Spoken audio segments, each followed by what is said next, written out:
How's it feel to get this win and get your feet wet back in the UFC, get that W, get that momentum you built over the last year? It feels great, you know, like I mean, I had a 4-fight win streak in Invicta, but I felt like, you know, there's nothing like winning in the UFC. Like people like respect that so much more than any other win you get. So so it felt really good, finally getting that win and being able to show off my skills a little bit. I felt like I definitely could have done better. I felt like I could have knocked her out in the third. You know, I got shit to work on, so yeah, it's just gonna get better from here, I feel like. It looked like Ashley had a tough weight cut yesterday. You know, she needed the towel and everything else. When you found that out, did that give you more confidence going into the fight, knowing she had a bit of a tough cut?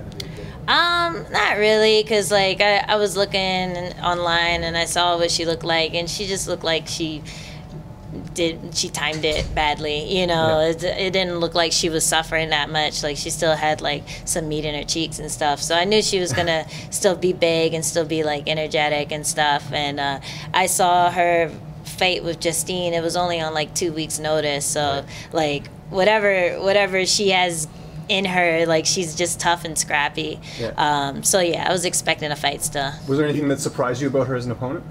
You know, the first takedown did surprise me. I felt kind of, you know, whoop, you know, like it felt like it was way too easy. I was like, fuck, you know, what am I doing? But after that, I felt pretty good on the ground. Like, you know, she was able to hold me down, but she wasn't able to really do anything to me. And I felt good getting back on my feet. So I was just happy I was able to score enough to win all of the rounds. That's been a part of the game where I know that you've really been like focusing on is the ground game, the takedown defense, and even getting takedowns of your own. So like, how has that felt for you as a progression? How has it felt for you as a progression? Good. I forgot I got a takedown. That's cool.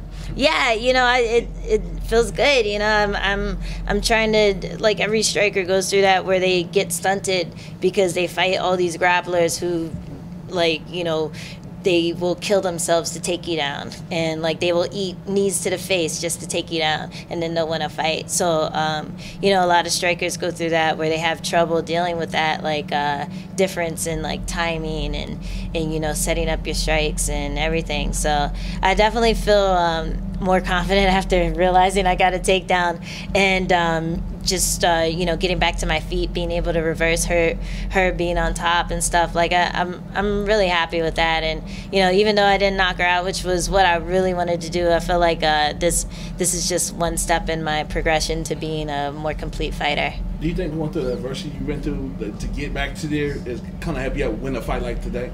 Yeah, you know, I feel like if I didn't go through the losses that I did go through, like maybe she would have edged me out on points. It's definitely made me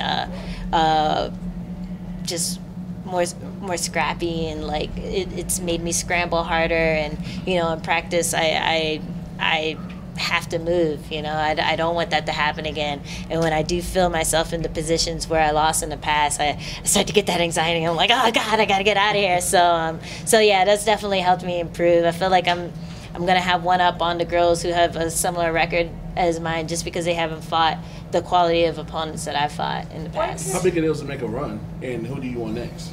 How big what? How big a deal is to make a run in the division, and who do you want next? Oh, I definitely want to make a run. Like, that's why I came back, you know. Yeah, but I think with this fight, I saw. I guess I have to watch it again. But I felt like I could have done a lot better. So you know, the more experience that I get this year, next year, the more confident I'm going to be when I do make that run. And you know, the most important thing for me is just to get back in there as soon as possible. And as far as the next opponent, I know you kind of poked fun at Paige Van Zandt for that video. Is she someone you want to fight, especially since you beat your teammate? Yeah, I poked fun at her, but people blew that out of proportion. Of course. A lot of people. But yeah, I'd totally fight her. Like, I've called her out. I've called out JoJo. I've called out who else? I've called out everyone. I feel like I poked a lot of fun at Tisha after she beat me. You know, I try to only poke fun at people who I can actually fight. But there's a lot of people out there who could get it. Yeah. So, yeah, for sure. But people have been yeah, critical of, you know, the way the UFC's been kind of giving her a push, as opposed to some of the other fighters who've been, you know, winning and everything else. You know, do you feel like this is the type of fight that, you know, the UFC could make to kind of be like, hey, let's make this a sport? What, me and Van Zant? Yeah, if you guys, yeah, it seems like a good match. Yeah, but I don't think I'm gonna get it.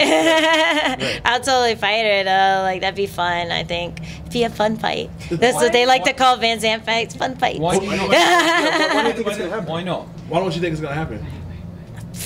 Because I'll punch her in the face, and then that's like her thing, having a nice face. But yeah, yeah. She's more model than fighter. Nah, I wouldn't say that. She's actually a lot tougher than people give her credit for. You know, she's kind of like Yoder in the sense where she's really scrappy and she doesn't stop. Like, she doesn't quit. So I think it's easier to actually tap Van Zant than to knock her out because she kind of does those like boosh and then comes forward again. So yeah, I think it would be a good fight. I think I'd win that fight. But you know, it's really up to the UFC to see whose names I get to pick from, and you know, I'll pick whoever's the most popular one and fight them. Where would you put yourself in the top 5, top 10? Where would you rank yourself?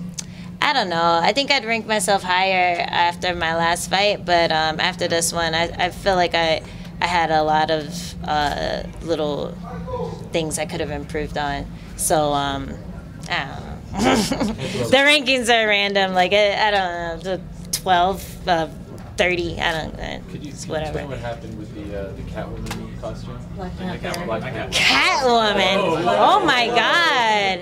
Aren't you supposed to be like some kind of nerd yourself? I'm not a nerd. I'm Oh no, WWE nerd or something, right? Like, it's like Black Panther, like Black Panther, like the Marvel character. Never heard of it. The black one. Sorry. It's awesome. It's really awesome. They're making a movie, and there's been a lot of hype for it, I guess, in my world. So I was really excited to dress up as that. I felt like you know, it'd be cool to represent the movie coming out, and just it's an awesome character. He's a king of his tribe in Wakanda. Is like this like ancient African tribe that has all this. It has like a really great natural resource. I think it's the same thing Iron Man's suit's made out of. Vibranium, I think. Yeah. See, hey, nerd, high five. He's the richest superhero there. He's the richest superhero in Marvel, but no one knows his name. Man, it's the struggle. So, so I thought it'd be cool to dress up as him and you know, rep the movie, and you know, I have a lot of fun dressing up as different characters for my weigh-ins. It kind of just gets me in the mood to fight and like lets me like take on this character that I bring into the cage. So yeah, that's what that was about. Happened? You brought the costume and they said no?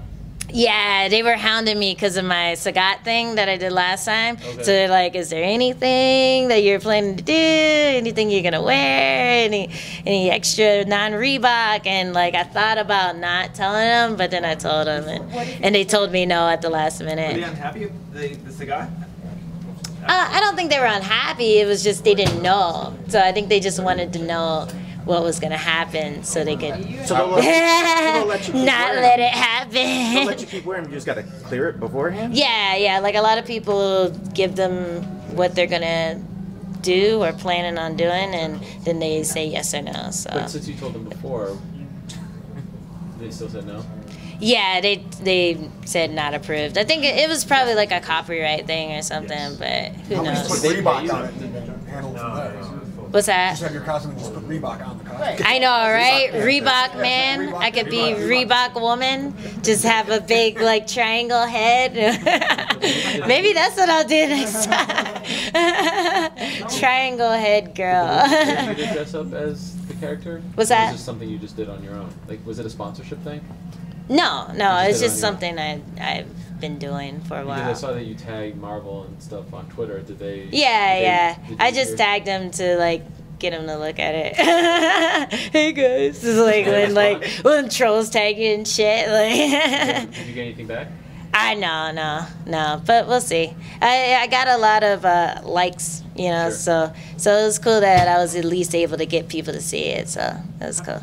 How important are these costumes to your persona as a fighter, and how much do you think that they're missing out on an opportunity for you to sort of brand yourself and create this unique identity? Yeah, you know, I was happy I was able to build that kind of identity in Victa. And it was cool to see the difference between like you know, I did it like 4 times in Invicta. It got a little bit of, you know, a little bit of play, but when I did that one in the UFC, the Sagat one, like people went crazy. So it just kind of showed me how expansive the UFC machine is, like the UFC media machine is, and I was hoping that I'd be able to do the same thing again, but you know, unfortunately, it didn't work out that way. So I don't know. It'd be nice if they were able to, like, you know, lax on it a bit, just so the fighters could try to build some hype for it, because I feel like doing something interesting like that is gonna reach more people than just trying to mean mug and push your opponent and hit them before you're actually fighting the next day, or at least different fans from that. So yeah, it'd be nice, but you know, you gotta play the game and do what you're told and all that fun, boring stuff. So does that mean the next time that comes around, you're not gonna pitch another costume? I guess we'll have to wait and see. Maybe I just won't tell him. No. Do you incorporate with it though? Like, let's say you're with Black Panther with the collar, the headpiece, all of that, and the Reebok shirt. Like, would they include that? I have no idea. I think I need to like call somebody and actually have a conference with them and be like, "Hey guys, I want to do something fun, but you guys keep saying no. So what should I do?" So yeah, maybe I'll try to do that and I'll get back to you guys, let you know how it went. What was your walkout song tonight? Oh, You change it all the time. yeah, I changed it. It was Manowar. It was shit. What was it? Battle him. Yeah, Battle Him. Battle Him. Yeah. It was. I like that song. Sometimes I play it while I'm playing Battlefield, and I do better. I get better kill streaks. So yeah.